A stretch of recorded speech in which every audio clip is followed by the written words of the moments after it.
പ്രാർത്ഥനയുടെ രഹസ്യം. നിങ്ങൾ എന്നിലും എൻ്റെ വചനം നിങ്ങളിലും വസിച്ചാൽ നിങ്ങൾ ഇച്ഛിക്കുന്നത് എന്തെങ്കിലും അപേക്ഷിപ്പീൻ, അത് നിങ്ങൾക്ക് കിട്ടും. ലോകത്തിൽ പ്രാർത്ഥിക്കാത്ത മനുഷ്യർ വളരെ വളരെ വളരെ കുറവാണ്. ഏകദേശം എല്ലാവരും തന്നെ പ്രാർത്ഥിക്കുന്നവരാണ്. എന്നാൽ ആ പ്രാർത്ഥനയുടെ രഹസ്യം പലർക്കും അറിയില്ല. നമുക്കിന്ന് രാവിലെ കർത്താവ് അത് വെളിപ്പെടുത്തി തരികയാണ്. യോഹന്നാൻ്റെ സുവിശേഷം 15-ാം അധ്യായം 7-ാം വാക്യം. നിങ്ങൾ എന്നിലും എൻ്റെ വചനം നിങ്ങളിലും.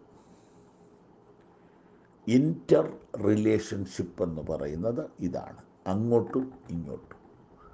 ഇത് പുറമേ ഉള്ള കാര്യപരിപാടികളോ ചടങ്ങുകളോ അല്ല. മറ്റാരുമായിട്ട് അതിന് ബന്ധമില്ല. നിങ്ങൾ എന്നിൽ, എൻ്റെ വചനം നിങ്ങളിൽ. ഈ ഒരു ക്രിസ്തീയ ജീവിതത്തിൻ്റെ മാധുര്യവും ഭദ്രതയും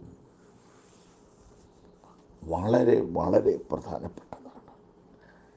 അപ്പോൾ ബന്ധത്തിൽ നിന്നാണ് പ്രാർത്ഥന പരിഗണിക്കപ്പെടുന്നത്.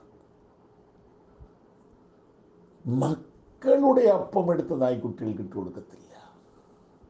മക്കൾക്കാണ് പ്രാർത്ഥിക്കാൻ അവകാശം. സ്വർഗസ്ഥനായ ഞങ്ങളുടെ പിതാവേ എന്ന് വിളിക്കണമെങ്കിൽ മക്കൾക്കല്ലാതെ ആർക്ക് കഴിയും? ദൈവത്തിന് സ്തോത്രം, ദൈവത്തിന് സ്തോത്രം. നിങ്ങൾ എന്നിലും എൻ്റെ വചനം നിങ്ങളിലും വസിച്ചാൽ. ഇത് തന്നെയാണ് നമ്മളിപ്പോൾ 2-3 ദിവസമായിട്ട് ധ്യാനിക്കുന്നത്. കർത്താവുമായിട്ടുള്ള പിരിയാബന്ധം, അഭേദ്യമായ ബന്ധത്തിൽ നിന്ന് മാത്രമേ പ്രാർത്ഥനയ്ക്ക് പ്രസക്തിയുള്ളൂ. എന്നാൽ വഴിത്തലക്കിലിരിക്കുന്ന അന്ധനായ ഭിക്ഷക്കാരന് പ്രാർത്ഥിച്ച് മറുപടി കിട്ടിയിട്ടുണ്ടെന്നുള്ളത് സത്യമാണ്. അവൻ പാപിക്ക് അവനെ പാപമോചനത്തിന് വേണ്ടിയിട്ടും ദൈവത്തിലേക്ക് അടുപ്പിക്കാൻ വേണ്ടിയിട്ടും ചില അത്ഭുതങ്ങൾ ചെയ്തു കൊടുത്തിട്ടുണ്ട്. അതിപ്പോഴും ചെയ്യും. എന്നാൽ തുടർന്നുള്ള ആത്മീയ ജീവിതത്തിൽ കർത്താവിലുള്ള സജീവമായ ബന്ധത്തിൽ നിന്ന് മാത്രമേ പ്രാർത്ഥനയ്ക്ക് പ്രസക്തിയുള്ളൂ. നിങ്ങൾ എന്നിലും എൻ്റെ വചനം നിങ്ങളിലും വസിച്ചാൽ നിങ്ങൾ ഇച്ഛിക്കുന്നത് എന്തെങ്കിലും അപേക്ഷിപ്പിന് അത് നിങ്ങൾക്ക് ലഭിക്കും. ഇച്ഛിക്കുന്നത് എന്ന് പറഞ്ഞാൽ നമുക്കൊത്തിരി ആഗ്രഹങ്ങളുണ്ട്. ഈ ആഗ്രഹങ്ങളെല്ലാം ദൈവസന്നിധിയിൽ കൊണ്ടുവന്ന് എഡിറ്റ് ചെയ്യണം. അതായത് പത്രക്കാർ ആരെങ്കിലുമൊക്കെ കൊടുക്കുന്ന എഴുത്തുകളും ലേഖനങ്ങളും വാർത്തകളുമൊക്കെ ഒരു ഉന്നതാധികാര സമിതി ഇരുന്ന് എഡിറ്റ് ചെയ്യും. അതിൽ നിന്ന് വെട്ടിക്കളയേണ്ടത് വെട്ടിക്കളഞ്ഞ് പ്രധാനപ്പെട്ടതും മാത്രമേ പ്രസിദ്ധീകരിക്കുകയുള്ളൂ. കർത്താവിൻ്റെ സന്നിധിയിലേക്ക് നമ്മുടെ പ്രാർത്ഥനകൾ